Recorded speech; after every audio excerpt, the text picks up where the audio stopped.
my God! Ano ka ba naman, Aaron? Right in front of my parents, nagpapakita ka na ugali mo? Hindi ba pwede magpanggap ka lang muna na may modo ka? Ano ba naman? Di ko in-expect na pati parents ko ay magagawa mong bastusin sa harap ng mga bisita namin. Hindi mo ba naiisip ang sasabihin ng ibang tao? Na bakit ako nag-asawa ng isang lalaki na walang galang sa mga magulang ko? Nakakaiyak naman.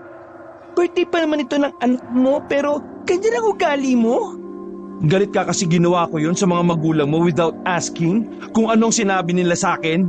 Right in front of those people? Seriously?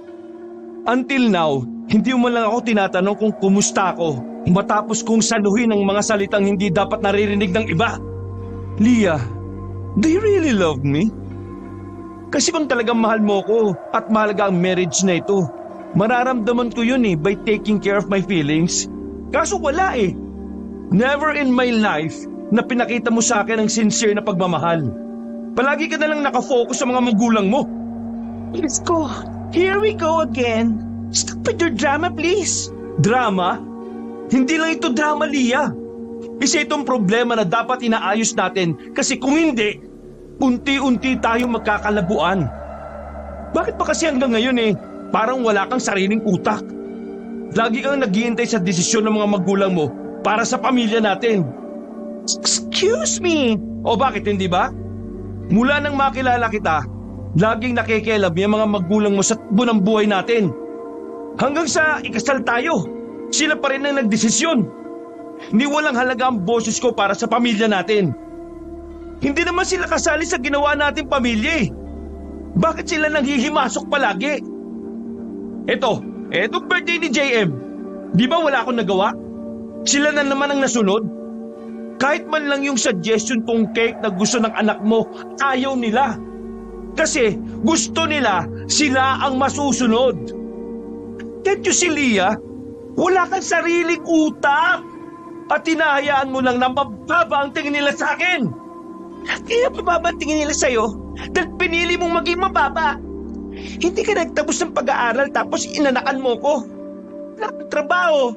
Puro ka kanta, music, puro ka banda. Mayaman sa banda-banda na yan. Ngayong nasa kumpanya ka na nila papa at mama, lagi ka nalang gumagawa ng kapalitan. Kaya masisisi mo ba sila kung yun ang tingin nila sa'yo? Pakita mong mahina ka kaya bulag ka! Nagsasalita pa ako, bulag ka, Leah! Bulag ka! Kahit na kailan, hindi mo man lang nakita ang mga sakripisyo ko para sa'yo at para sa pamilya natin. Kinalimutan ko ang pangarap ko para sa'yo. Alam mo kung gaano kasakit sa akin, nakalimutan yon para lang matanggap ako ng mga magulang mo? Ha? Hindi mo alam dahil ang tingin mo lang sa akin ay isang inutil na lalaki. Leah, nasa momentum na ako ng karir ko. Malapit ang makilala ang banda pero anong ginawa ko? Pinapili mo ko. Ikaw o ang banda? Siyempre pinili kita. Mahal kita Sinunod kita. Ginawa ko ang lahat ng sinabi mo. Nagtrabaho ko sa inyo. Nagpakababa ako. Nagsikap akong matuto. Pero kahit na kailan, hindi ako nagiging masaya sa ginagawa ko. Alam mo ba kung bakit? Kasi isang bagay lang ang nagpapasaya sa akin. Yun ay ang musika na kahit kailan, hindi ko na mababalikan pa kasi sinira mo lahat ng pangarap ko! Natahimik ang asawa kong si Leah. Habang ako kabanong, naramdaman ko na lang na pumapagsak na ang mga luha ko. Hindi ko inakala na kahit 9 na taon na ang nakalilipas mula nang iwan ko ang pagkanta, masakit pa rin para sa akin ang mga nangyari. Mahal ko si Leah kabanong, lalo na ang anak naming si JM. Sila ang dahilan kung bakit nagsusumikap ako sa isang bagay na unti-unting nagpapahina sa akin. Tiningnan ko lang maigi si Leah. Baka sa mukha niyang hiya, lungkot at pag-aalala. Pero kahit ganito na ako, kahit na kailan, hindi ko pinagsisiyan ang naging desisyon ko dahil mahal kita at mahal ko ang anak natin. Sana Dumating ang araw na maisip mo rin kung ano ang pinalampas ko para lang hindi ka mawala sa akin. Tsaka na nga muna. Padabog kong sinarado ang pinto at lumabas na rin. Nagtungo kagad ako sa banyo at saka nagilamos. Huminga ako ng malalim. Siniguro kong walang makakalata na umiyak ako. Kaarawan kasi ng anak ko noon. Kakasyam na taon pa lang niya, Kabanong. At kahit nasa province kami, marami-raming mga bisita ang dumating. Punong-puno tuloy ang mansyon ng mga biyenan ko. Palabas na sana ako ng banyo nang biglang pumasok ang kaibigan kong si Rod. Kasamahan ko rin siya sa trabaho sa pagiging office boy. Oh bro, anong ginagawa mo rito? Birthday ng anak mo, nagtatago ka rito sa banyo. Ha? Umihi lang ako saglit, baliw. Saglit? Are you okay? Kanina pa kita hinahanap eh. Oo, bakit? Ano bang meron? Walang naman. Nag-alala lang ako. Narinig ko kasi yung kanina. Grabe naman yung mother-in-law mo, no? Bata kabas ng dila. Bata pobre, bro. Iya mo na. Hindi ko na nga lang pinapansin eh. Ano bang balak mo? Tutuloy mo na ba yung annulment? Naku, matagal na proseso yan. Magastos din. Wait mo na lang ma-approve ang divorce. Ewan ko, hindi ko alam. Pag-isipan mong maigi, bro. Kasi alin man dyan sa dalawa ang piliin mo if ever, kawawa naman ang anak nyo. Yun nga lang rin ang iniisip ko eh. Alam mo, wala naman sana akong problema na makakasama si Leah. Ayaw ko lang talaga sa mga magulang niya. Ang galing nilang mag-manipulate ng tao eh. Ay nako, hirap talaga kalaban ng mga biyena na may pera. Believe nga ako sa'yo eh. Kinakaya mo eh. Dapat kayanin. Para na lang din sa anak ko. Tara na nga, balik na tayo sa party. Matapos naming mag-usap ni Rod sa banyo, nakihalubilo na rin ako sa ilan pang bisita. Makalipas lang ang halos 1 oras, nilapitan na ako ng anak ko. Kinukulit na niya akong umuwi dahil inaantok na. Alauna na rin ang madaling araw ng mga oras na yon. Dinala ko sa gilid si JM at kinausap. Where's your mom? Nagsabi ka na ba sa kanya? Opo, pero busy pa po si mama ko mausap ng bisita eh. Si lola at lolo naman busy rin. Okay, sige.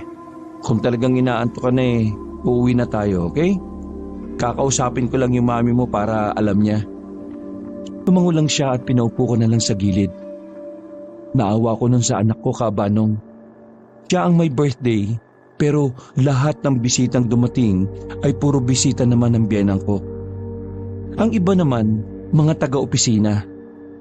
Wala man lang bata kahit isa. Kaya naman, hindi ko magawang sisihin si JM kung mabagot siya at antukin na lang.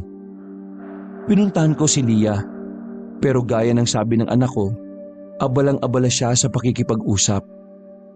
Hindi niya rin ako pinansin kahit na sumenyas ako sa kanya. Kaya naman, naisipan ko na lang na iuwi si JM nang hindi nagpapaalam sa kanila. Sinama ko na ang anak ko sa loob ng lumang modelo na sasakyan ko. Nabili ko pa yon sa kakilala ng tatay ko noon. Papa, masaya po ko kahit ikaw lang ang kasama ko. Dapat masaya ka rin kapag kasama mo ang mami mo, no? Hindi naman po niya ako pinapansin eh. Ganun talaga. Kasi inaasikaso ni mami mo yung mga bisita. Hindi ko naman po kilala yung mga yan eh. Hindi naman po sila mga bata. Kaya wala akong makausap sa kanila. Isipin mo naman, Daddy, children's birthday party, walang children. Hayaan mo, sa susunod, mag-invite tayo ng maraming bata. You like that? Opo naman po, Daddy. Ngumiti lang ako nang malapat kay JM at ginulo pa ang buhok niya. Pinaandar ko na rin ang sasakyan paalis. 10 minuto ang biyahe mula sa mansyon ng mga biyenan ko pauwi sa amin. Mabagal lang ang pagmamaneho ko dahil madilim ang daan. Kakaunti pa lang din kasi ang mga poste ng ilaw doon. Kahit moderno na sa Maynila, parang napag-iwanan naman ang probinsyang yon. Hindi ko nga alam kung bakit mas ginusto pa ni Lia na tumira doon. Samantalang mas maganda at komportable ang buhay namin noon sa Maynila. Nasa kalagitnaan kami ng biyahe nang itigil ko ang sasakyan. Meron akong nakitang matanda sa gilid ng kalsada. Isang matandang babae na uugod-ugod na. Kukuba-kuba na rin at may hawak pang tungkod. Hinayaan ko muna siyang tumawid, pero nagtaka ko nang lumapit siya sa parte ng sasakyan kung nasaan ako. Binaba ko ang salamin at inalam kung ano ang kailangan ng matanda. Iniisip ko kasi noon kabanong na baka manghihingi siya ng pera. Pero hindi. Tumingin lang siya kay JM na nung oras na yon ay natutulog na lang din. Nay? Bakit po? Hindi sumagot ang matanda. Tinaas ko na lang ulit ang salamin nang dumistansya siya. Aminado ako noon na nakakaramdam ako ng kaunting kilabot kabanong. Katakataka naman kasi na sa gitna ng madilim na daan ay may matandang lalapit sa amin. Bumuntong hininga na lang ako at napailing. Pag-uwi sa bahay namin ay binungat ko na rin si JM paakyat sa kwarto niya. Inihiga ko siya sa kama at sandaling napatitig. Lumapit din ako sa bintana para isara yon. Pero nagulat ako nang makita ko ang matanda sa labas ng gate namin. Nang tingnan ko ulit ay wala naman akong nakita roon. Umiling ako ulit at natawa. Ganito pala ang tama ng tequila. Nag-halusinate ako. Sinara ko na lamang ang bintana at saka iniwan ko na rin si JM doon. Ako naman ay tumambay muna saglit at humiga sa sofa. Hindi ko inakala na dadalawin ako ng antok. Masarap na sana ang tulog ko nang marinig ko ang boses ng biyenan ko at ng asawa ko.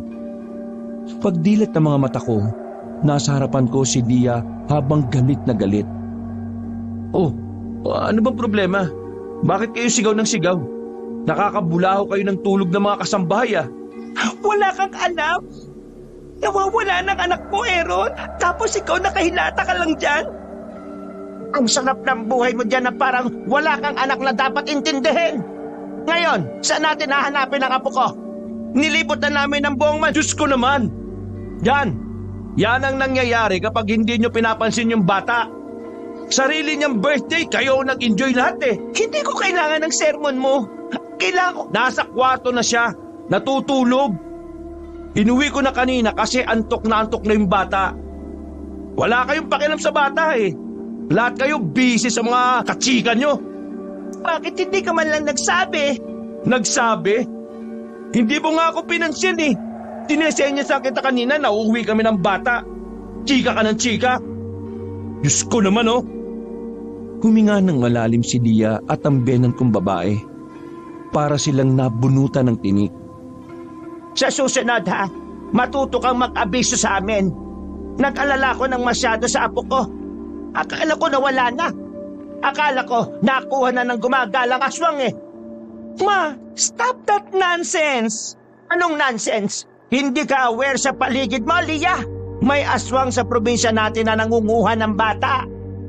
Kaya para hindi mabiktima ang anak mo, huwag mong iwan sa ama. Doon mo sa amin iwan niya si JM. Kahit na maraming pera at talagang masasabi kong mayaman, talagang paniwalain pa rin ang biyenan kong babae sa mga urban legends. Lalo na sa mga aswang. Masyadong makaluma kasi ang paniniwala nito. JM is okay now. Natutulog na yung bata kaya please, huwag na kayong maingay. And who are you telling me that? Anong tingin mo sa sarili mo para manduhan ako? Sa pamamahay na ito, ako ang haligi. Ako ang ama. Ako ang batas. Kung hindi ka susunod sa sasabihin ko, well, kindly get out of my house. Sige, mag-away pa kayong dalawa. Nakakairita na. Naglakad si Lia paakyat para puntahan ang anak namin. Napangisin na lang ako dahil sa ginagawang pagbibida-bida ng biyenan ko. Kung umasta, para namang may ibubuga. Nakakalimutan mo yata na kung ano ang meron ka ngayon. Lahat yon ay dahil sa akin. Pinagsikapan ko ang lahat ng meron ako. Wala akong utang na loob sa'yo kahit na kailan. Mama! Tiningnan niya ako mula ulo hanggang paa, Kabanong. Hinuhusga niya ang buong pagkatao ko. Doon ko napagtanto na kahit marami na siyang pera, wala pa rin siyang class. Walang kaklas-klas. Anong sabi mo? Ang sabi ko po, mag-iingat po kayo sa pag-uwi at baka matangay kayo ng aswang na sinasabi nyo. Mukha pa naman kayong expensive. Pilit ng ngiti lamang ang ipinakita ko sa kanya. Nang umalis na ang biyenan kong babae, Kabanong, ay sinundan ko rin si Lia sa taas. Naabutan ko siyang kinukumutan ng anak namin. Agad siyang lumabas. Dumiretso siya sa kwarto namin. Akala ko matutulog na kami pero nagbunga nga pa talaga. Pinag-alala mo lahat ng tao sa mansyon kanina. Alam bang may isang bisita na kinontak pa lahat ng kilala niyang pulis just to find our son? Nako, daldal mo naman. Inaantok na ako. Nagsabi ko man lang sana sa kahit na sino ron, diba? Para alam namin kung nasaan si JM. Hindi yung kanyan. Okay, hindi ako nagsabi. My fault. So, pwede na ba tayo matulog? Humiga na ako sa kama. Inakala ko na tatahimik na siya pero meron pa siyang sinabi na di ko nagustuhan. Masyado nagmamarunong, akala mo naman alam ang lahat. Ikaw nga na alam ang lahat eh. Walang nagawa kapag nanay na nagsasalita eh. Huwag mo ako papakitaan ng yabang mo kung hindi mo kayang palagan yung nanay mo. Sa akin ka lang matapang eh. Kasi puppet ka ng magulang mo. Please, ako may magulang na gumagabay sa akin. Hoy, correction lang Hindi ka ginagabayan, Dia. Minamanipulate ka. Nagsaklob na lang ako ng kumot at nagtakip ng unan sa tenga para hindi na marinig ang sinasabi niya. Sa palagian naming pagtatalo, sanay naman ako sa boses niya. Pero minsan talaga, nakakairita na. Nakaidlip na lang ako sa kakasalita niya. Nagising ako ng mga dakong 4:00 na ng madaling araw. Kinakalabit ako ng kinakalabit ni Lia. Nung una, akala ko nagyayaya lang. Pero bumangon na ako nang marinig kong may sinabi siyang matandang babae. Visit ka talaga, lalaki ka. Ang hirap mong gisingin. Tumingin ka sa bintana. There's an old lady na nakatingin sa bintana ng anak natin. Sumilip ako sa labas ng bintana namin para alamin kung totoo ang sinasabi niya. Nakita ko ang sinasabi niya matanda at pamilyar yun sa akin. Malakas ang kutob ko na yun din na matandang nakita ko sa daan. Hindi ko na lang sinabi kay Lia dahil alam kong ako na naman ang sisisihin niya. Eh sino naman yung matandang yan? Hindi ko nga alam eh. Go ask her. Nagmamadali akong lumabas ng silid namin at bumaba ng sala. Kumuha ako ng kutsilyo at nilagay ko sa tagiliran ko. Naisip ko kasi na baka bukod sa matanda, may mga kasama pa ito. Unang pumasok sa utak ko, modus yun ng mga magnanakaw. Pagbukas ko ng gate namin, biglang nawala ang matanda. Hinanap ko sa kaliwat kanan pero wala akong nakita. Nakapagtataka na sa bilis ng pangyayari, bigla na lang siyang naglaho. Oh, nasaan na? Kakausap mo? Nakasunod na pala sa akin si Lia, kaya hindi niya na rin nakita kung saan naglakad ang matanda. Ewan ko, hindi ko alam. Bigla na lang nawala eh. Nandyan lang yun. Hindi pwedeng mawala kagad yung matandang yun. Kung tumawag na lang kaya tayo ng pulis. Wag na.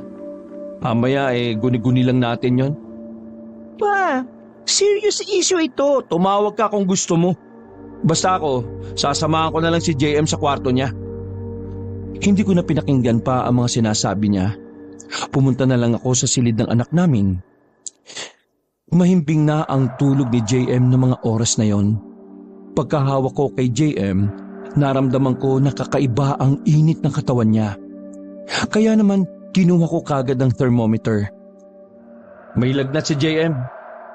May lagnat? Sige na, mag-init ka ng tubig. Pupunasan ko siya ng maligamgam na. Dali na natin siya sa ospital.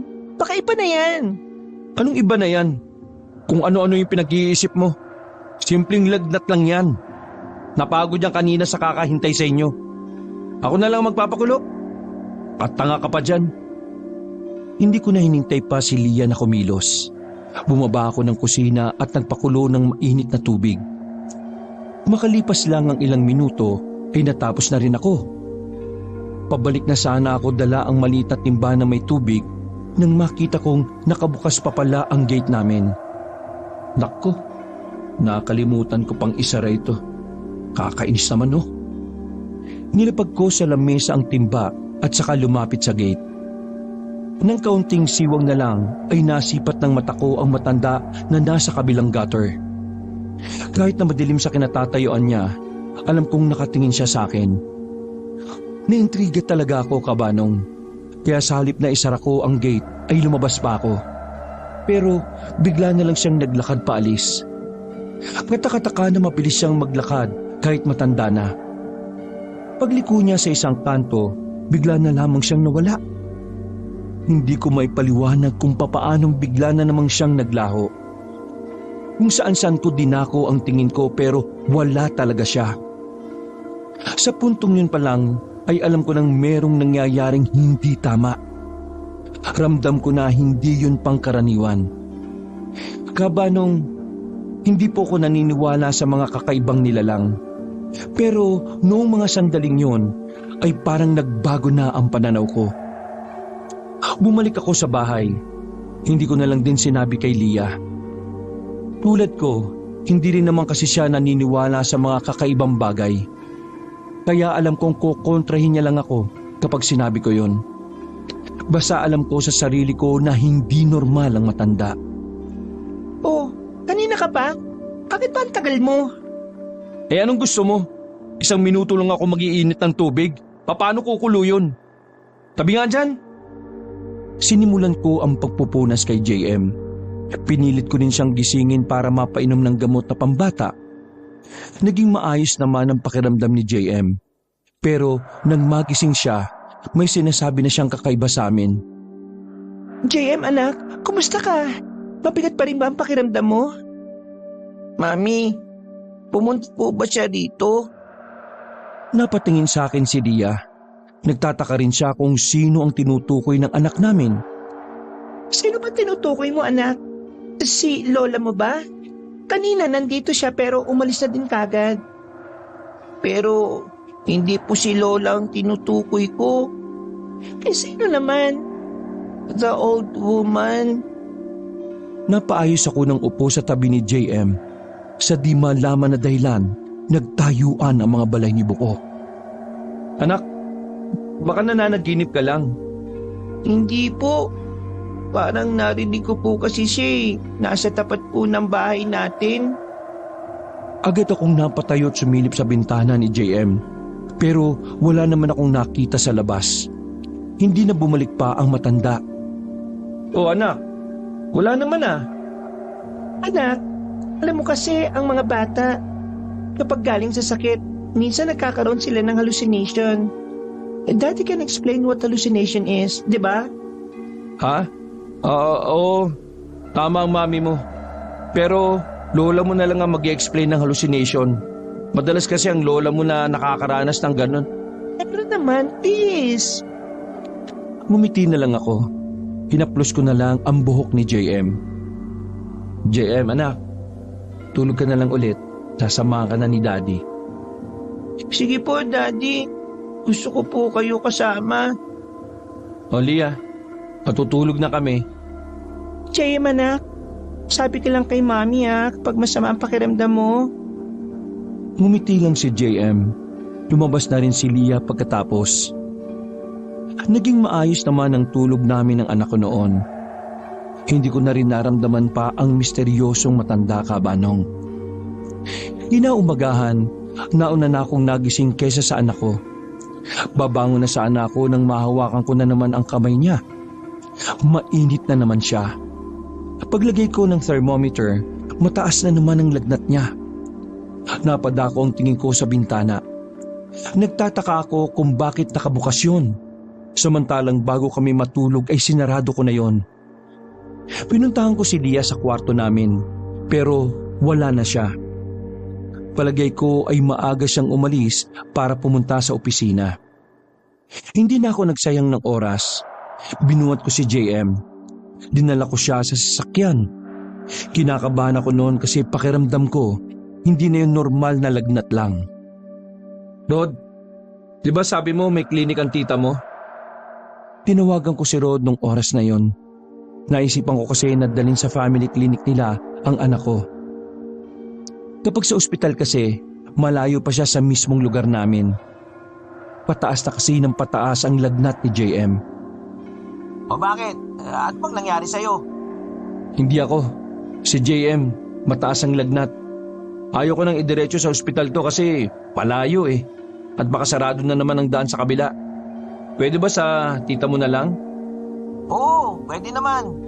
Dali mo na lang, Tol. Pupunta na lang din ako ron. Magre-read lang ako. O sige, Tol. Maraming salamat ah.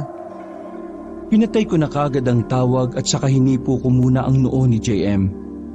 Pataas yun ng pataas ang init ng katawan niya. Binilisan ko na ng bahagya ang pagpapatakbo. Kaya ilang minuto lang ay nakarating na kagad kami. Pinasok ko agad si JM sa loob at nandun din naman ang tita ni Rod, kaya inasikaso kami kaagad. Nasa gilid lang kaming dalawa ni Rod nung oras na yon habang nag-uusap. Napagod yata ang anak mo kagabi. Pero huwag ka mag-alala. Magaling naman na doktor yan si tita. Siguro nga, pero pre, kagabi, may sinasabing kakaiba itong anak ko eh. Anong kakaiba? May sinasabi siyang may matanda raw na pumunta sa bahay. Akala ko nga yung biyenan kong siraulo yung tinutukoy niya eh. Pero hindi eh. Iba ang pagkakalarawan niya. Eh baka naman nag-hallucinate lang siya dahil sa taas ng lagnat. Normal naman sa bata yun, di ba? Oo nga. Ang kaso, ito pa kagabi rin, may nakikita kami ni Lia sa tapat ng bahay namin na matanda. At yung matandang yon, nakatingin sa mismong bintana ni JM. Hindi namin kilala yung matandang yun, pre. At ito pa pala, naalala ko, yung matandang yun din, yun yung nakita ko nung pauwi kami nung gabi.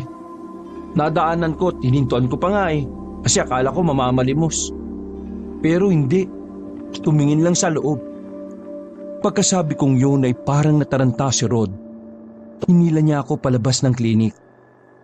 Oh, bakit ba? Totoo ba yan sinasabi mo, pre? Mukha ba akong gumagawa ng kwento? Kasi kung totoo yan sinasabi mo, baka yan yung matandang kwento-kwento sa kabilang barangay na aswang. Ha? Aswang? Oo, pre. Hindi mo ba alam yung haka-haka sa kabilang barangay? Meron daw matanda ro na ang target ay mga bata. Ang sabi pa nila, nagmamasid daw yung matandang yun sa mga lugar-lugar. Teka. Parang may sinabing ganyan yung biyenan kong baliw eh.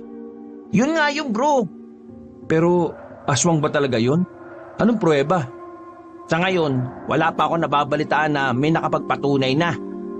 Pero pre, naniniwala kasi ako sa lola ko na taga-kabilang barangay eh. Kasi dating nakatira sa Capiz yun. Maraming alam sa aswang yun, pre. Eh kung totoo nga yung aswang na yan, anong dapat gawin ko sa anak ko? Feeling ko yung matandang yun yung dahilan eh, kung bakit siya may sakit ngayon. Tinakbayan ako ni Rod at saka bumulong. Gusto mo, pagkatapos natin dito, pumunta tayo sa kakilala ng tito ko. Albularyo, bro. Ha? Okay ba yan? Baka naman mapanod dyan yung anak ko ha. Hindi bro, legit to. Dito nagpagamot yung tito ko dati. Eh anong gagawin natin dun? Kukonsulta tayo kung talagang inaaswang yung anak mo o hindi. Sandali akong hindi nagsalita. Pinag-isipan kong maigi ang gagawin kong desisyon. Alam ko kasi na anumang mangyari sa anak ko, ako na naman ang malilintikan kay Lia. Pero sa nakikita ko kay JM, naawa ko sa kanya nun. Wala pang isang araw na nilalagnat siya pero namayat na siya ng bahagya. O sige, subukan natin para sa anak ko. Hindi naman nagtagal ang check-up ni JM sa klinik. Pinagpahinga lang siya saglit at pinainom ng gamot. Kahit na papaano ay naging maayos na rin naman ang kalagayan niya. Pero hindi pa rin ako nakampante lalo na kapag naaalala ko ang misteryosong matanda. Dakong hapon, bumiyahe na rin kami ni Rod. Pareho kaming hindi na muna pumasok. Wala na akong pakialam noon kung paulit-ulit na tumatawag si Leah sa akin. Ang iniisip ko lang ay kung ano ba talaga ang nangyayari sa anak ko. Nakarating kami sa isang barangay na halos kalahating oras din ang biyahe. Malayo-layo na yon sa amin. Mas liblib ang barangay na yon kumpara sa amin. Kinarga ko si JM at saka lumapit na rin kami sa matandang lalaki na nagsisibak sa bakuran. Napangiti ito nang makilala si Rod. Rod, napasyal ka yata. Oh, ano ito? Magpapatawas? Mang Kiko, ito po kasing anak ng kaibigan ko. Nilalagnat eh. Hinala namin baka inaaswang. Nanlaki ang mata ng albularyo nang marinig ang sinabi ni Rod. Agad na kaming pinapasok sa loob at pinaupo sa maayos na upuan. Lalaki, anong nangyari? Pwede mo bang ikwento sa akin? Huminga ako ng malalim at sinabi sa kanya ang mga nangyari mula noong makita namin ang matanda. Katapos noon ay umalis siya sandali at kumuha ng mga kagamitan.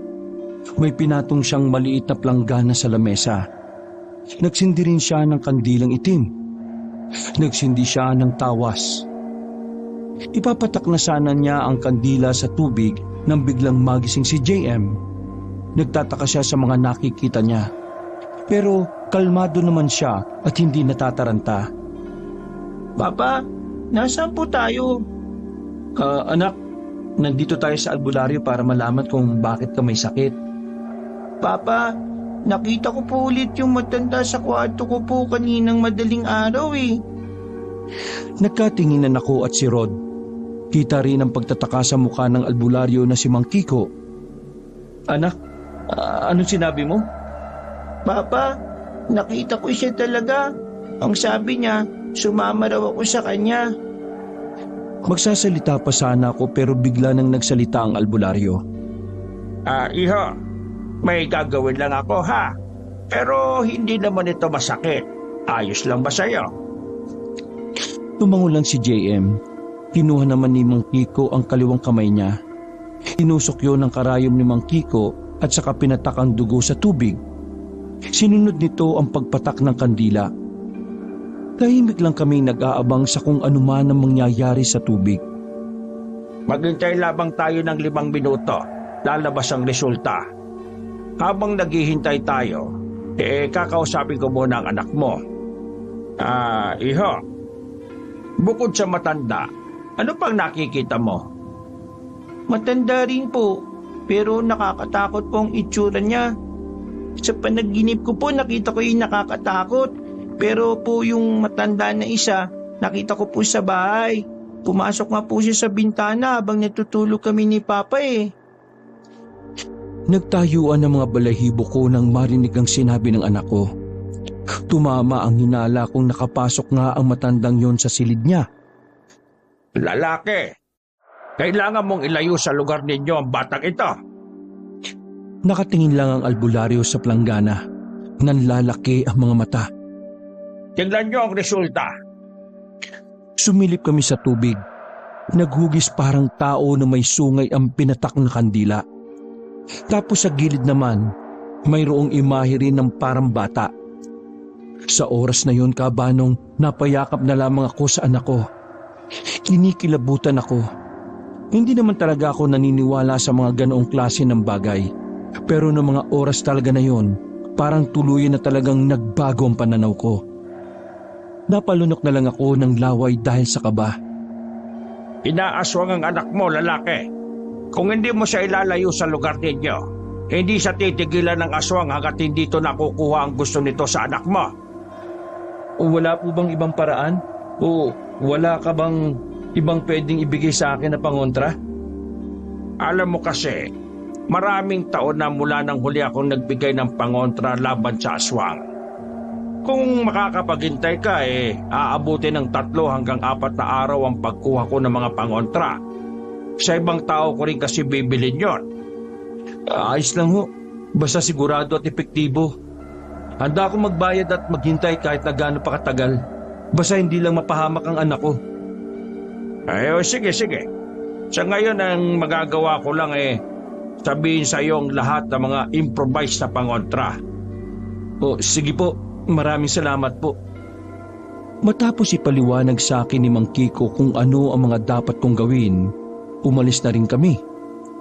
Magagabi na nang makabalik na kami sa bahay. Isinama ko na rin si Rod para may katulong akong maglagay ng mga bawang sa kung saang parte ng bahay namin. Hindi ko na muna nilagay si JM sa silid niya. Minabuti kong doon na muna siya magstay sa kwarto namin dahil mahirap buksan ang bintana doon. Maraming salamat pre ah. Okay na siguro yung mga yun ano? Oo pre, dami na nun eh. Nawala ang ngiti namin ni Rod nang biglang dumating si Lia. Sa gate pa lang, kita na namin na nakasimangot siya. Wow! Seriously? Kayong dalawa? Nandito lang kayo sa bahay tapos wala kayo sa office? Kaya nga wala kami sa office kasi nandito kami sa bahay eh. Anong klaseng tanong ba yan? Maraming project ang marketing department kanina. Tapos wala kayong dalawa? Is lang kayo? Lia, pwede ba? May bisita ako. Umayos ka naman. Bro. Sige. Mauna na ako Nagmamadaling lumabas ng bahay namin si Rod. Kita ko na parang takot na takot siya kay Lia. Mataas din kasi ang ranggo ng asawa ko sa opisina. Kaya ganun na lang ang reaksyon ni Rod. Dahil ayaw kong marinig na mga kasambahay ang mga sasabihin ko, dinala ko si Lia sa kwarto ni JM. Pasensya na kung hindi ako nakapasok ha. Magpa-file din ako ng leave bukas. Leave? What? Magbabantay ako kay JM. Tinatapat ka na naman siguro magtrabaho ano? Maraming kasambahay dito kaya bakit ikaw ang magbabantay kay JM? Pwede ba? Mag-isip ka nga ng matinong dahilan. May nangyayaring kababalaghan sa anak natin. Hindi ako nagdadahilan lang. Natigilan si Lia. Halo ang reaksyon na nakikita sa mukha niya. Medyo naguguluhan siya. Alam niya rin kasi na hindi naman ako yung tipo talaga ng tao na naniniwala sa mga ganon. Sasabi mo? Lia, naalala mo ba yung matandang nakita natin sa tapat ng bahay? Oh, meron sa kanya. Aswang siya. Inaaswang niya ang anak natin. What? Aswang? Diyos ko, Aaron. Kailan ka pa naniwala sa mga ganyan? Oo, hindi talaga ako naniniwala noon. Pero iba ngayon. Anak natin ang pinag-uusapan dito eh. This nonsense. Pareho kayo ni Mami. Parang kayong mga siraulo. Totoo sinasabi ko. Nagpunta kami sa albularyo kanina at yun ang sinabi sa amin ng albularyo. Dinala mo sa albularyo si JM nang hindi ka man lang nagsasabi sa akin? Oh my God, Aaron. Iba ka na ba talaga? Mga modus lang yung mga albularyo na yan. Bakit ka na niniwala sa mga yon? Totoo nga sinasabi niya. Kahit tanungin pa natin si JM, nakikita niya yung matanda at yung aswang. Yun ang dahilan kung bakit hindi nawawala yung lagnat niya. Inaaswang siya. Oo, tama nga ang nanay mo. Totoo yung matandang nangunguha ng bata. Kung wala kang sasabing matino, huwag mo na lang muna akong kausapin, ha? Hindi ka pwedeng mag-leave bukas. Maraming kailangan kong ilayo rito si JM. Sinasabi mo? Kailangan ba ilayo si JM? Kung hindi, hindi rin siya titigilan ng aswang na... Pihin mo, balak mong itakas sa amin ang anak ko. Baliw ka ba? Kapakanan lang ng anak natin ang inaalala ko. Bakit ko naman siya itatakas sa inyo? Anong tingin mo sa akin, kidnapper? Walang aalis ng bahay. Hindi aalis si JM ng bahay, period. Makinig ka naman sa akin kahit na ngayon lang. Kailangan makalayo si JM dito dahil masama ang binabalak sa kanya ng matandang aswang. Ako wala kang pakialam kung ano man yung mga pinagsasabi mo. Walang aswang, walang matanda, kaya walang aalis sa bahay na ito. Di ba gusto mo magdesisyon ako nang hindi nakadepende sa parents ko? Pwes, ito na yon. Ay nako, kahit kailan talaga hindi mo ako pinakikinggan. Bakit ang pakikinggan? Malaking kalokohan naman yung sinasabi mo. Kapag may nangyaring masama sa anak natin ha, dahil sa katigasan ng ulo mo, kasalanan mo, tandaan mo yan. Padabog akong lumabas ng silid. Pagbaba ko sa sala, natataranta ang mga kasambahay. Nang tanungin ko sila kung anong nangyari, sinabi nila sa akin na meron daw matandang lumabas mula sa kwarto namin kung saan naroon si JM. Walang nakakalam kung paano nakapasok doon na matanda. Hindi rin naman daw kasi nila nakitang pumasok sa gate o sa main door namin. Agad akong lumabas para habulin na matanda. Pero wala na siya. Kaya naman nagmamadali na lang akong pumunta sa kwarto namin. Naroon na rin si Leah nung mga sandaling yun. Naabutan ko sila na nasa kama, habang si JM ay may kinakain na mansanas. Leah, nakita mo ba yung matanda na nanggaling dito? Ron, please. JM, anak, kanino galing yung mansanas na yan? Tumingin sa akin si JM ng inosente ang muka bago sumagot. Sa matanda po na pumasok dito kanina bago dumating si Mami. Maging si Leah ay nanlaki ang mga mata. Hinagaw ko naman kagad ang mansanas na nung sandaling yon ay halos nasa kalahati na. Di ba sinabihan na kita noon na huwag kang tatanggap ng pagkain na galing sa hindi mo kilala? Medyo mataas na ang boses ko noon kaya agad kong kinontra si Leah. Nagkasagutan na naman kami. Pasisigawan ng anak natin? Hindi ko siya sinisigawan. Nilalakasan ko lang ang boses ko. Tiyon, huwag mo nang sisigawan si JM ha. Kasi ginawa mo yan, irereklamo na kita. Huminga na lang ako ng malalim para kumalma. Binalikan ko ng atensyon si JM nang mahimasmasan na rin ako. Anak, pasensya ka na. Sigurado ka bang pumasok dito yung matanda? At saka galing tong mansanas? Opo, ang sabi niya pa nga sa akin, magiging kakaiba raw ako kapag kinain ko yung mansanas. JM, ayaw ko nang gumagawa ng kwento ha. Hindi siya gumagawa ng kwento. Bakit ba ayaw mong makinig ha? Daddy, Mami, wag na po kayo mag-away.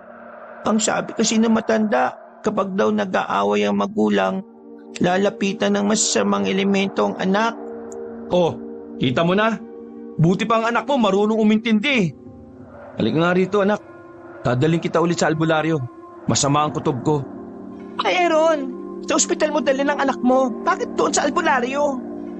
Huwag ka nang makialam kung hindi ka makikisama. Wala kang alam sa pag-aalaga ng bata kaya manahimik ka dyan. Binuhat ko si JM. Pagbaba namin sa sala, nakita ko roon ang salot ng biyenan. Nagtataka kung bakit nagmamadali ako at natataranta. Humarang siya sa daraanan ko. Akala ng biyenan ko ilalayo ko sa kanila si JM. Saan mo naman dadalhin ang apo ko? Sa halip na makipagtalo ko sa kanya, sinabi ko na lang ang totoong nangyayari. Inaaswang si JM. Kailangan ko siyang dalhin sa albularyo. Kaya pakiusap. Ma, ilalayo niya si JM. Inaaswang daw ang apo ko eh. Gumagawa lang ng dahilan yan, Ma. Sumama ka kung ayaw mong maniwala. Wisit ka. Nagulat silang dalawa sa sinabi ko. Sobrang inis na kasi ako noong mga sandaling yon. Hinila ko si Leah papasok sa sasakyan. Bigla ring sumama ang biyenang ko pero hinayaan ko na lang. Wala na akong sinayang na pagkakataon kabanong. Pinandar ko na kagad ang sasakyan. Mabilis ang pagpapatakbo ko kaya nakarating din naman kami kaagad.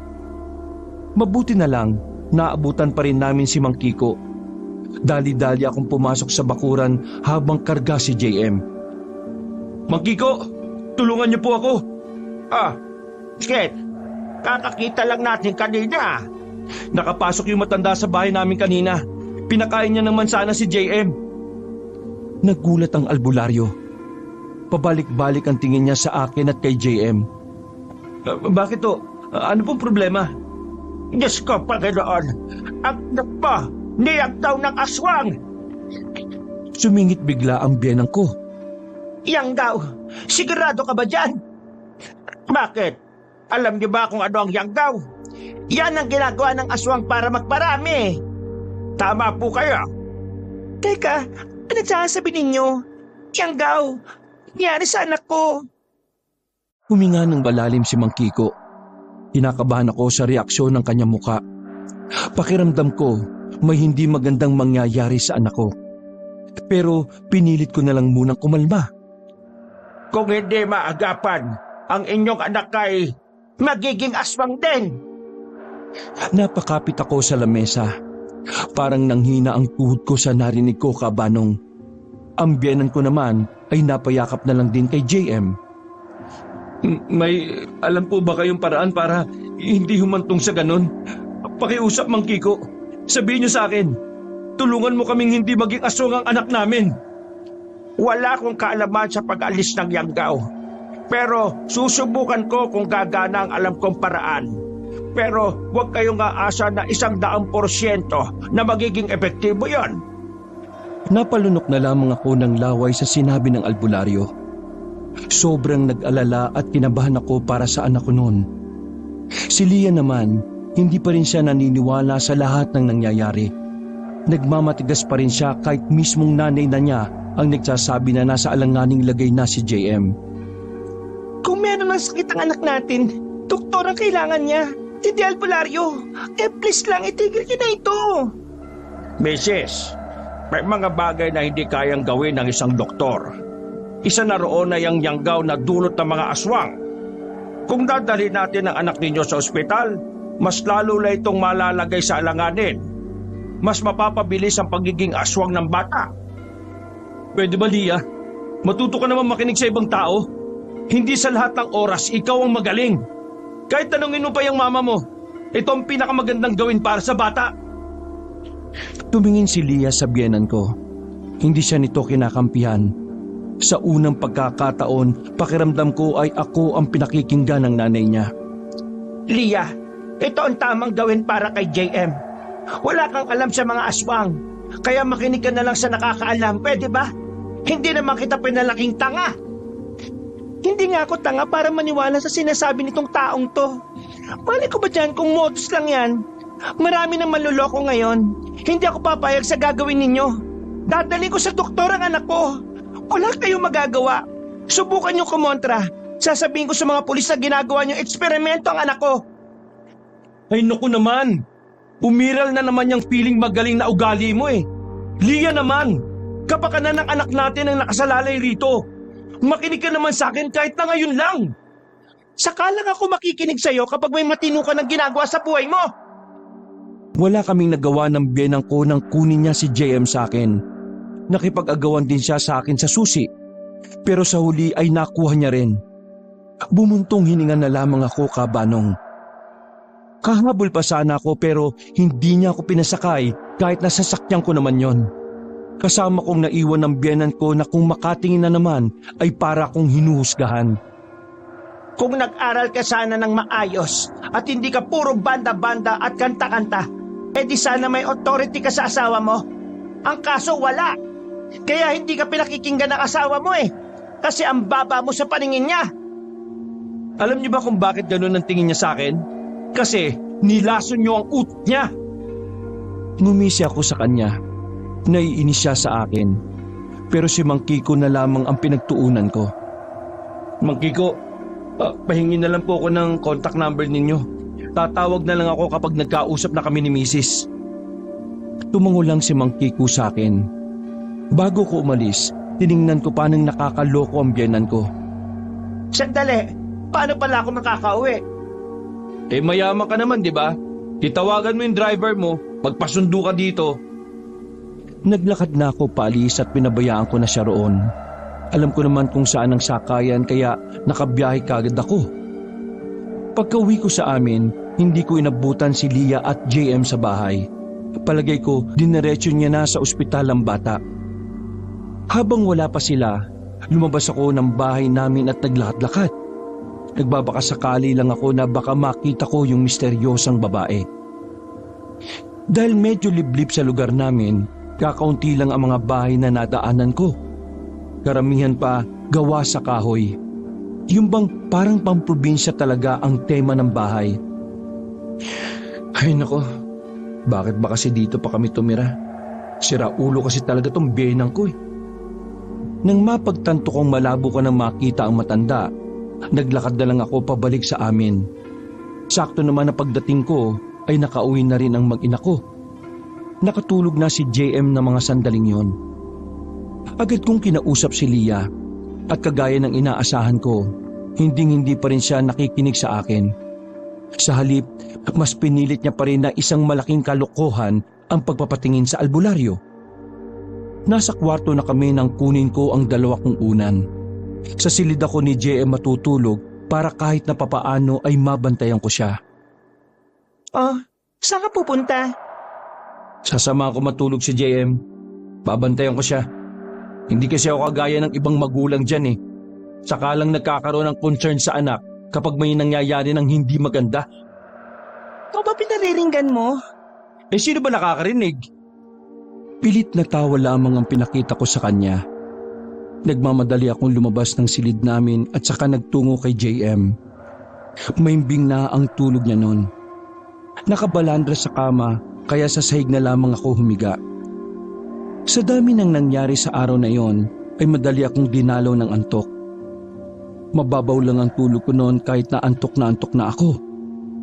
Nagising lang ako nang maramdaman kong bumangon si JM. Napabangon din ako. Wala na siya sa kama. Pagtingin ko sa orasan ay 3:00 na pala na madaling araw. Nakaramdam agad ako ng pag-aalala. Kadalasan kasi tuwing babangon si JM para magbanyo, ginigising niya pa kami sa kwarto. Pero iba ang sandaling yon. Bumaba ako sa sala. Wala nang katao-tao. Nakakabingi ang katahimikan. Dumiretso ako sa kusina namin. Nakakarinig kasi ako roon na parang may naghahalungkat. Mga ilang sandali lang, nakita ko si JM na nakaharap sa ref, nakaupo at merong kinakain. JM, anak? Huminto siya sa ginagawa niya at dahan-dahang humarap sa akin. Nagulat ako nang makita ko kung ano ang hawak niya. Isang buong manok na kahit sobrang tigas, pilit niyang kinakain. Dumako ang tingin ko sa mata niya. Namumula yun. Pero nang makilala niya ako, bumalik sa dati ang mata niya. Kinabahan ako ng malala kabanong. Agad na pumasok sa isip ko na baka nangyari na ang sinasabi ng albularyo. Papa, pasensya na po kung hindi po ako nagpaalam. Paggising ko po kanina, nagutom po ako eh. Pero bakit ka kumakain ng hilaw? Ito po ang kinatatakaman ko, Papa. Ang sarap po kahit na hilaw. Hindi na ako nagdalawang isip. Inagaw ko sa kanya ang hilaw na manok at kinuha ko. Dinala ko siya sa lababo para hugasan ang kamay at bibig niya. Takang-taka si JM kung bakit natataranta ako. Papa, mali po ba yung ginawa ko? Anak, hindi ka kakain ng mga pagkain na hilaw, lalo na ang karne. Naiintindihan mo ba ako? Bakit naman po? Iyon po yung sinasabi ng isip ko. Tsaka palagay ko po, yun po talaga ang pagkain para sa akin. Tingnan mo, Papa, para akong lumakas oh. Pinakita niya pa sa akin ang hindi normal na paghaba ng kanyang kuko. Nakita ko pa kung papaano bumalik yun sa normal. Inarga ko na lang si JM. Dadaling ko sana siya sa kwarto niya nang biglang may narinig siyang pusa sa labas. Nagulat ako nang magbago ang itsura niya. Maging ako'y hindi makapaniwala na makikita ko ang anak ko sa ganoong anyo. Persado siyang umalis sa pagkakakarga ko. Gumapang siya papalapit sa pinto. Nasira niya ang doorknob sa sobrang lakas ng kamay niya. Hinapol niya sa labas ang pusa. Ang hindi ko alam, bumaba rin pala sa sala ang asawa ko. Nakita niya kami. Naabutan ko naman si JM na nakadapa habang nakatingala sa puno kung saan naroon ang pusa. Marahan ko siyang nilapitan. Anak, hindi mo pwedeng saktan ng pusa, masama yan. Parang wala sa sarili ang anak kong tumingin sa akin. Nanlilisik ang kanyang mga mata. Hindi ko inakala na nakita din pala yun ni Leah. Mas lalong kumabog ang dibdib ko nung mga oras na yon. Ron, nangyayari sa anak natin. Hindi kaagad ako nakasagot nang biglang gumapang si JM paakyat ng pader. Lumabas siya sa bakuran namin. Hinabol ko siya pero nawala na siya nang pumasok siya sa liblib na lugar. Hinahanap ko siya roon pero nabigo ako.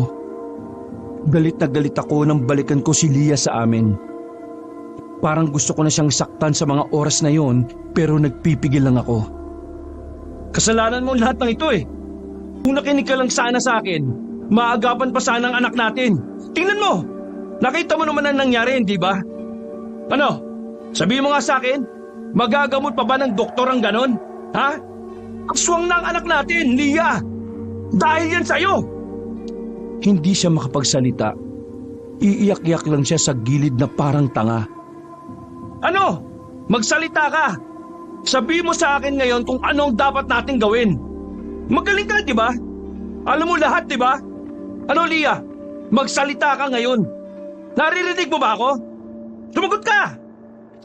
Ikulong muna natin si JM. Ikukulong? Yan talaga ang unang pumasok sa utak mo? Hanggat wala pa akong naiisip na paraan, kailangan natin siyang ikulong, Aaron. Kapag nakapanakit siya ng iba, malaking problema yon. Lalo na kapag nalaman ng ibang taong tungkol sa kanya. Kaya bukas, pababalikin ko muna sa kanya-kanyang tirahan itong mga kasambay natin.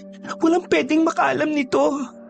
Alam mo, ikaw yung tipo ng tao na nag-feeling na magaling eh. Matapos mong gumawa ng malaking problema. Basta, wala akong pakialam sa sasabihin mo. Hahanapin ko si JM at dadalhin ko siya kay Mang Kiko. Bahala ka sa buhay mo kung anong paraan ang iniisip mo. Kung gusto mo, magpatulong ka sa nanay mong magaling din tulad mo eh. Padabog akong lumabas ng gate, dala ang malaking flashlight. Wala na akong pakialam noon kung ano ang panganib na pwedeng mangyari sa akin. Ang tanging nasa isip ko lang ay makita at makuhang anak ko. Pinasok ko ang liblib na lugar at tinanap ko si JM. Pero inabot na lang ako ng umaga pero wala pa rin akong nakita. Lugmok akong umuwi sa amin. Pagpasok ko, maaga pa lang ay umalis na ang mga kasambahay. Lahat sila ay nagtataka. Meron pang nagtanong sa akin kung anong problema at bakit sila pinagbabakasyon. Pagpasok ko sa sala, naroon si Lia na mukhang wala pa ring tulog. Kaharap niya sa sofa ang kanyang ina na si Imelda. Nahanap mo na ba ang apo ko? Nasaan si JM? Bakit hindi mo kasama? Nakita mo nang hindi ko kasama tapos tatanungin mo pa ako kung nahanap ko. Kung tumawag na kaya tayo ng pulis para mahanap siya. Nag-iisip ka ba talaga, Lia? Eh di nalaman ng iba na aswang ang anak natin. Pwede ba manahimik kayong dalawa? Walang magagawa ang mga yaman at pera nyo ngayon. Hayaan nyo akong gumalaw dahil ako nakakaalam nito. Sabi ko naman kasi sa iyo, Lia, hindi ka dapat nagkasal sa ganitong lalaki eh. Mayabang pero wala namang ibubuga. Tingnan mo, nagmamarunong na naman. Akala mo naman talaga eh, alam na niya. Masyado manahimik ka na nga, matanda ka. Mula nang nakialam ka sa pamilya namin, nagkandal leche-leche na ang lahat eh. Bakit ako sinisisi mo? Kasalanan mo yan. Wala kang bayag kaya ina-under-under ka lang na asawa mo. Ang sabihin mo, nilason mo ang utak ng anak mo kasi ayaw mo sa akin nung una pa lang. Karapatan na bastusin ng nanay ko. Bigla na lang akong sinampal ni Lia. Sa lakas ng sampal niya ay dumugo pa ang labi ko. Nagulat din siya sa ginawa niya. Ito na yung huling magagawa niyo sa akin to. Kapag natapos ang problema natin, maghiwalay na tayo. Ayaw kong kasama sa buhay ang walang ibang inatubag kundi ang yumaman. Ngumisip pa ako sa kanila bago umalis. Halos umusok naman ang ilong ng biyenan ko sa sobrang inis sa akin. Kapanong gulong-gulo ang utak ko nung umagang yon. Hindi ko alam ang gagawin ko kung papaanong maibabalik sa amin si JM. Natagpuan ko na lang ang sarili kong pinagsusuntok ang salamin sa harap ko. Hindi ko maramdaman ang sakit dahil sa magkahalong emosyon, takot, kaba at galit. Nang may masmasan, kinuha ko kagad ang cellphone ko sa kama. Tinawagan ko si Rod. Nang sumagot siya ay dali-dali akong lumabas ng bahay. Hindi ko pinansin ang dalawa sa sala kahit na magsisigaw pa silang mag-ina. Nakipagkita ako kay Rod para ipaalam ang nangyari. Kahit siya ay nabigla rin sa sinapit ni JM. Ang bihira naman kasi pare. Bakit ba kasi ang tigas ng ulo ni Ma'am Lia eh? Ayan na nga ba sinasabi ko? Diyos ko, nakakaawa naman ng bata. Pare, kailangan ko ng tulong mo. Wala ka bang ibang kilalang albularyo? We need to save my son, bro. Hindi ko mapapatawad ang sarili ko kapag hindi na nakabalik pa si JM. Bro, kailangan muna natin mahanap si JM. Kailangan natin siya makuha bago pa siya mapunta sa kamay ng mga aswang dito sa probinsya natin. Maraming aswang? Ibig mong sabihin, bukod doon sa matandang aswang, meron pang iba? Huminga ng malalim si Rod. Baka sa mukha niya ang pangamba. Nakausap ko si Mang Kiko eh. Sabi niya, natuklasan niya ang bahay ng mga aswang. Isang pamilya sila, bro. Kaya kailangan natin magmadali. Puntahan natin si Mang Kiko para malaman natin kung ano yung gagawin natin. Wala kong sinayang na pagkakataon. Bago magtanghali ay bumiyahe na kagad kami. Pagkarating namin doon ay naabutan namin si Mang Kiko na may mga ilalagang kung ano-anong dahon. Mabutit nagpunta kayo. Hinahanda ko na mga panggamot sa pangyanggaw. Naging aswang na po ang anak ko. Napatigil si Mang Kiko sa sinabi ko. Nanlalaki ang mga mata at napaupo na lamang sa lamesa. Nako, naloko na. Mang Kiko, pakiusap. Gawin niyo ang lahat para maibalik sa normal ang anak ko. Hindi ko alam kung ano pa ang magagawa ko. Pero magtatanong-tanong ako sa mga kasamahan ko kung sino ang pwede makatulong sa atin. Teka, nasaan yung bata? Yun din ang isa pang problema eh. Nakaalis siya ng bahay kagabi pagkatapos siyang maging aswang. Mang Kiko, di ba ang sabi niyo, alam niyo kung saan nakatira yung pamilya ng aswang? Oo, pero hindi naman natin sigurado kung doon ba pupunta yung anak nito. Ituro niyo po sa amin. Kung sakali mang nakuha nila yung anak ko, siguradong naroon yun. Kung wala naman, papatayin ko silang lahat para sa dinulot nilang perwisyo sa pamilya ko. Hindi basta-basta mga aswang. Hindi sila mga tao na pwede mong idaan sa sindakan. Mapabangi sa mga aswang. Higit sa lahat, wala akong pakialam. Basta para sa anak ko. Na gagawin ko. Kaya pakiusap, Mang Kiko, tulungan niyo po ako. Napapuntong hininga na lamang ang albularyo. Ramdam niya rin siguro ang hirap na pinagdaraanan ko. Sige, ituturo ko sa inyo kung nasaan ang tirahan nila. May ipapadala ko sa inyo na pwede niyong magamit. Sandaling pumasok si Mang Kiko sa loob. Meron siyang ibinigay sa amin na kung ano-anong gamit. Lahat daw ng naroon ay makakatulong sa amin laban sa mga aswang. Isa-isa niyang pinaliwanag kung para saan ang mga yon. Binigyan niya rin kami ng babala na wag kaming basta-basta makikipag-usap kapag may tao kaming nakasalubong na tao sa gubat. Dahil baka isa yun sa mga aswang na nagtatago sa kagubatan. Mamayang gabi na kayo umalis. Mas mahirapan kayo kung maliwanag. Kahit na mas mahina ang aswang kapag maliwanag, mas malakas naman ang pakiramdam nila sa umaga. Pero paano ang anak ko? Aswang ang anak mo. Hindi nila sasaktan ang anak mo sakaling sila nga ang nakakuha sa kanya. Kapag ganito ring maliwanag, hindi rin sila gaanong lumalabas. Bro, umalis tayo ng 6:00. Pwede na siguro yun. Tumango lang ako bilang tugon. Matapos ang pag-uusap na yon, ay umalis na rin kami. Pansamantala muna akong umuwi sa amin. Si Rod naman ay inihanda na rin ang mga dadalhin niya. Sa labas pa lang ng bahay namin, dinig na dinig ko na ang biyenan ko. Nagbubunganga na naman siya sa loob. Kahit ayaw ko, wala akong choice kundi ang pumasok sa loob. Kukunin ko kasi ang ilang gamit na dadalhin. Lalagpasan ko na lang sanang mag-ina ng tawagin ako ni Leah. Sa pagkakataong yun ay medyo kalmado na siya. Mababa na rin ang boses niya. Aaron, saan ka galing? Anong balita? Mamayang gabi, hahanapin ko si JM. Sasama ako. Wag na. Wala kang gagawin dun. Kaya manahimik ka na lang dito at maghintay. Gusto kong iligtas si JM. Anak ko rin siya, Aaron. Ay naku, bahala ka nga sa buhay mo. Sumama ka kung gusto mo. Huwag mo lang akong bibigyan ng problema ha. Iiwan talaga kita sa gubat. Sasama na rin ako. Dadaling ko ang mga tao ko. Hindi na kailangan.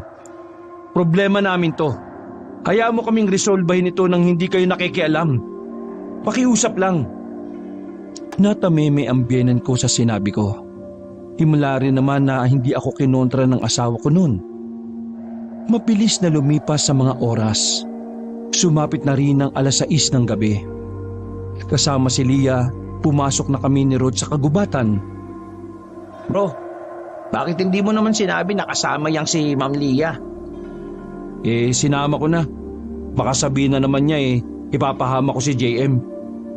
Kasi pre, dinala ko yung 2 baril Tigisa sana tayo. Ha? Nandito si Leah. Baka isumbong pa tayo sa pulis niyan Dinala ko na nga kasi akala ko di siya kasama ayos lang naman, di ba? Pang self-defense. Pinag-uusapan niyo ba ako? Bakit ka naman namin pag-uusapan? Feeling ka naman masyado. Simpleng inabot sa akin ni Rod ang baril. Napatigil kami sa paglalakad nang maramdaman namin na may umaaligid sa amin. May mga kaluskos. May mga naririnig din kaming tunog ng parang isang paniki. Sa takot, bigla na lang napayakap sa akin si Leah. Nagulat ako, pero si Rod nakuha pang magbiro. Muling ibalik ang tamis ng pag-ibig. Agad na kumala sa akin si Leah. Marahan naman kaming umabante ni Rod at nilabas na rin namin ang baril namin. Wala na kaming pakialam sa sasabihin ni Leah. Ilang sandali lang ay nawala na rin ang mga ingay na naririnig namin. Pinagpatuloy na lang namin ang paglalakad. Makalipas lang ang ilang sandali, meron na kaming nakitang daan sa gitna ng kagubatan.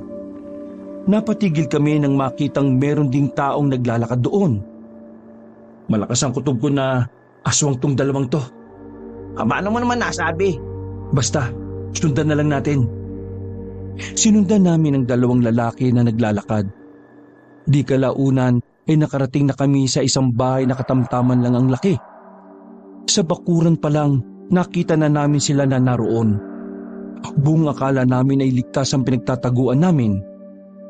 Pero naggulat na lang kaming 3. Naramdaman na lang namin ang 2 pang nasa likuran namin. Meron silang itinutok na kung anong matalim. Kaya naman napilitan na rin kaming lumabas. Pwersahan nila kaming tinulak palapit sa bakuran. Nagtataka naman ng mga naroon kung sino kami. Samantala, nakita ko roon na matandang nangyanggaw sa anak namin. Nakangiti pa siya na parang nang iinsulto. Ikaw walang yaka! Ikaw matandang yon! Tumawa lang ang matanda. Alam niya kung ano ang pakay namin. Pero sinabi lang niya sa amin na wala roon si JM. Baka raw naghahasik na ng kasamaan ng anak namin dahil sa pagiging aswang nito. Sabay-sabay silang nagbago ng anyo. Aminado kong kinakabahan ako noon. Pero nang makita kong hinablot ng lalaking aswang si Leah, hindi ako nagdalawang isip na paputukan niyo ng baril. Dinukot ko kagad ang baril at saka itinutok sa aswang. Marunong naman akong humawak ng baril kaya kahit na papaano ay asintado ako. Tumakbo pabalik sa akin si Leah. Takot na takot at napahawak pa sa aking braso. Aswang ba talaga yan? Nakita mo naman, di ba? Nagtatanong ka pa. Nagpulasan ng mga aswang na bumulagta ang isa. Hinila ko si Leah at nasa likuran lang naman siya. Pwede ba, Leah? Huwag ka nagang layo ng layo. Pahamak Ma'am, isang tabi niyo po muna yung alitan ninyo. Isipin niyo na lang na in love pa rin kayo sa Patibig ka na nga. Natameme si Rod. Bumalik lang ang atensyon namin sa mga aswang nang makita namin silang nasa bubungan. Pinagbababaril ko sila. Isa-isa silang nagbagsakan ng pareho silang tama. Meron pang 2 aswang sa silong ng bahay. Pinatamaan yun ni Rod. Magaling din naman si Rod kaya agad itong tinamaan. Matanda na lang ang natitira noon. Nasa loob siya ng bahay kaya pinasok namin siya.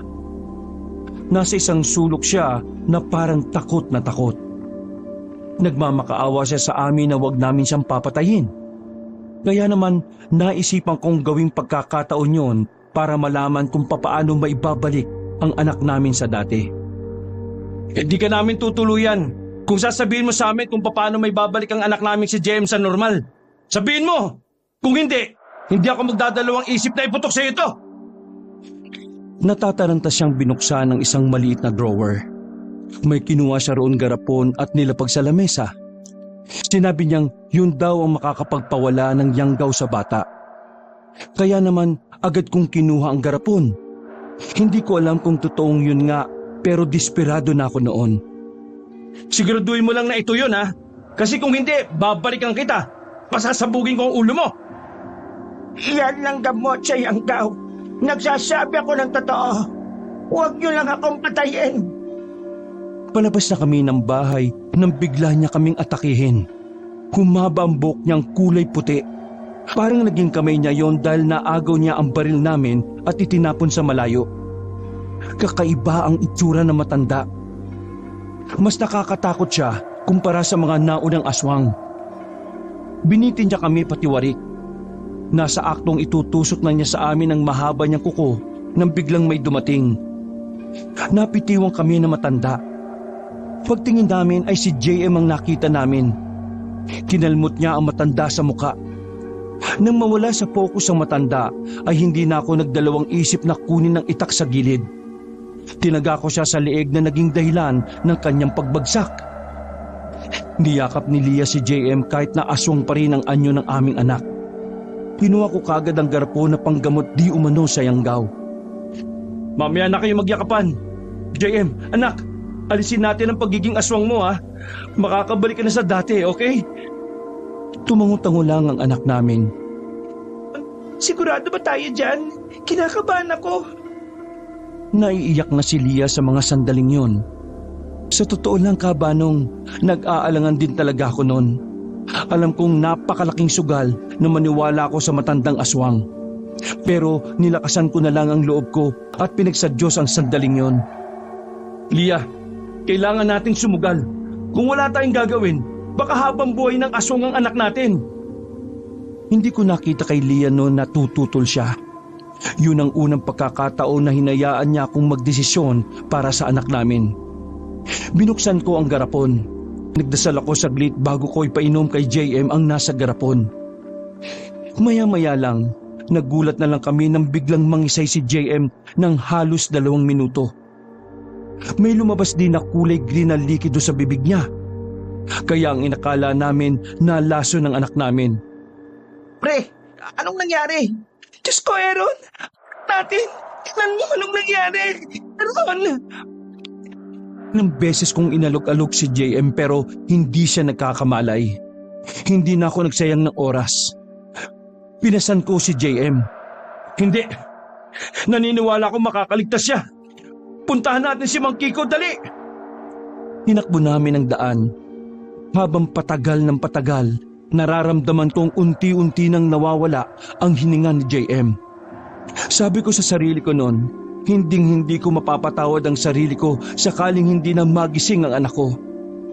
Pero puti na lang, nakasalubong namin si Mang Kiko sa daan. Nung oras pala na yun ay susundan niya sana kami.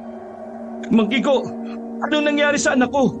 Pinainom ko siya ng likido na pangtanggal ng yanggaw, sabi ng matanda. Diyos ko, akin na ang bata. Inilapag ko ang anak ko sa harapan niya. Inamoy-amoy niya ang bibig ng anak namin. Totoong pang-alis ng yanggaw ang pinainom niyo sa bata. Pero masyadong marami ang napainom mo, kaya ibang reaksyon ng katawan niya.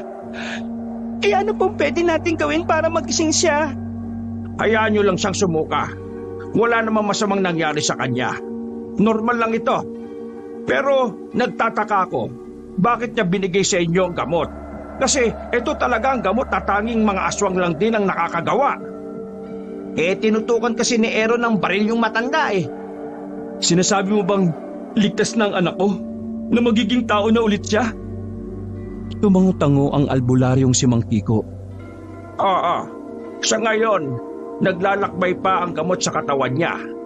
Bukas ng umaga paggising niya, makakabalik na siya sa dati. Abay, magpasalamat tayo sa Diyos dahil hindi niya pa rin tayo hinayaan. Dahil sa totoo lang, walang albularyo sa probinsya natin ang kayang gumamot ng inyong anak. Halos manghina ako nang malamang nasa maayos na lagay na ang anak namin. Kahit magkagalit kami ni Leah, nagkayakapan na lang kami. Ano ka ba ron? Bakit mo ako niyayakap? Eh, nainggit po ako sa kanila eh. Inuwi namin si JM sa bahay. Sinama na rin namin si Mang Kiko para sa pagsusuri. Kinabukasan, kagaya ng inaasahan, nagising nga si JM. Pinahiran siya ni Mang Kiko ng langis na lana. Tinanong niya si JM kung nahahapdian, pero sabi ni JM ay hindi naman. Kumpirmado, nakabalik na sa pagiging tao ang inyong anak. Sa sobrang saya, napayakap na lang ako sa asawa ko. Ganon din naman si Dia. Nakalimutan namin pansamantala ang mga isyu namin sa isa't isa. Mami, Adi, stay na po kayo. Nagkatinginan kami ni Lira. Pilit ng ngiti lang ang naipakita namin sa isa't isa. Oo naman anak. Sige nga, kung bati na kayo, dapat mag-kiss kayo. Nakita kong namula si Lia sa sinabi ng anak namin. Makakagawa na sana ako ng dahilan pero umapila yung biyenan ko sa gilid. Alam mo na, bawal kasing mag-kiss sa harap ng bata eh. Diyos ko, bawal-bawal pa. Nakakita na nga ng mga nakadusay na aswang ang anak ninyo eh. Tapos kiss lang, ayaw niyo pang ipakita sa bata. Tama si Mama Imelda. Oh, isa ka pa talaga. Sige na po, Daddy. Kiss na po kayo. Total, wala na rin naman pong aswang eh. Hindi na ako nag-inarte pa. Asawa ko rin naman si Lia. At kahit na may mga di kami pagkakaunawaan, mahal ko pa rin naman talaga siya. Hinalikan ko si Lia na madiin. Gumanti naman siya. Munti ka na namin makalimutan na may iba pa palang tao sa paligid. Nang dahil sa halik na yon, parang naging magic na ang mga sumunod na nangyari. Nagkabati kami ni Lia. Nagkasundo na kami. Nagkapatawaran sa lahat ng mga nagawa naming pagkakamali. Kabanong, masasabi kong naging isang malaking aral para sa amin ang nangyari kay JM. Dahil doon, mas tumibay pa ang pamilya namin. At mas minahal ko ulit ang asawa ko. May napagtatalunan pa rin naman kami ngayon, pero hindi natatapos ang gabi na hindi ito naaayos. Sa mga nagtatanong tungkol sa kinaiinisang kumbyenan, nakikialam pa rin naman siya, pero hindi na sa mga desisyon naming mag-asawa. Nakikialam lang siya kapag alam niyang hindi na namin kaya ang problema. Natuto na rin kasi siya. Siguro dahil na rin lagi ko siyang pinagsasabihan noon. Ang isa pa sa pinakamahalagang aral kapag pamilyado ka ng tao, kahit pala aswang, kakayanin mong harapin basta para sa pamilya mo. At kahit na anong mangyari, palagi mong pipiliin ang pamilya sa lahat ng oras. Wakas,